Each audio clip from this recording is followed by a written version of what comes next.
Alright, so here we have the Play-Doh Funny Pumper.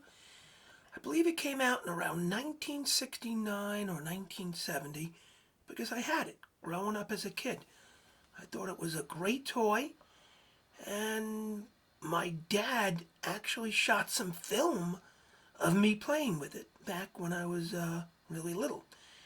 And there's a lot of people think it came out in 69 or 70, but I think it was 1969 or 70. But either way, it was right around that time era. So how I got to making this video was I had a few of the molds left, but I only had like one half of the mold. So I kept going on eBay looking for Play-Doh play sets from the 60s, and I couldn't find it. And I looked and looked. It took me about a month, and I just kept looking. And then I did like a search in Google for Play-Doh play sets of the 60s, and then I seen Funny Pumper, and I said, wow, that's it. So I looked on eBay, I located a set, got the molds home, got the box, and it pretty much was intact. It was exactly the way I remembered it, and it was in pretty good shape.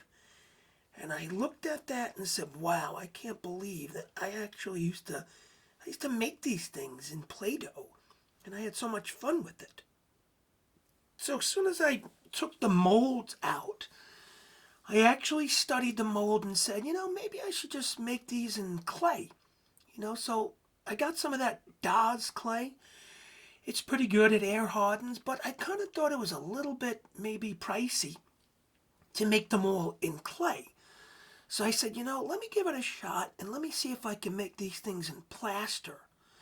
So what I had to do is I had to seal up the holes, otherwise the plaster was going to come out.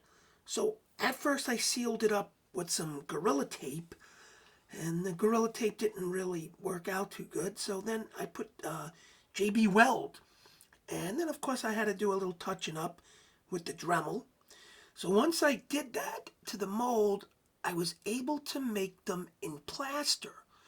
And of course, it takes a little time to wiggle them out of the mold, and then you have to do a little touching up on them. You got to do some sanding, some filing, some filling in the holes with some clay.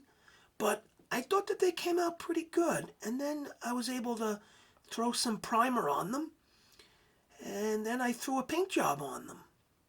This is what the set looks like once it's done. And I guess when I was a little kid, and a lot of people, even out there right now, probably never thought to do this. I actually gave it a little thought before I ordered it, and I said, I've made a lot of stuff in plaster in my days, and I said, I wonder if I can actually pour this, in plaster.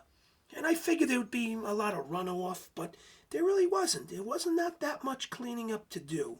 It was maybe 15 minutes each one, and I thought it came out pretty good. I was pretty surprised that you actually could paint it with such detail now. And back in the 60s when it came out in Play-Doh, it was soft, and at the end of the day, you kind of crushed it back up and threw it back in the can.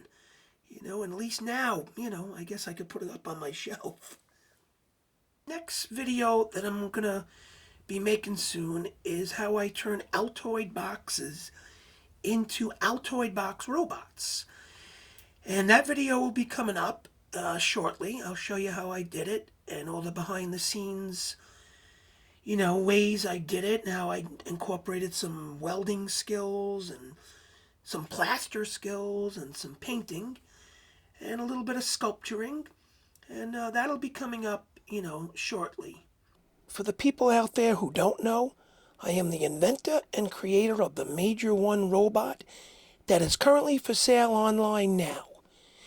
You can see it work by going to Major One Robot on YouTube and click on the video. In the next video I have planned, I will show you how I designed the robot from scratch, starting with a metal sculpture that I made first, then all the CAD files followed. I had my tooling done on the molds, Then I did a short run of only 6,000 robots. I also came up with the ideas to make a playset, a UFO, and some other cool accessories for the robot as well. Currently, only the robot is available for sale for now. I'm also going to tell you all the dilemmas that was involved in making and producing this toy robot. So be sure to hit the like button, subscribe, and leave me a comment, and I'll notify you when it's done. Thanks for watching, and I'll see you next time.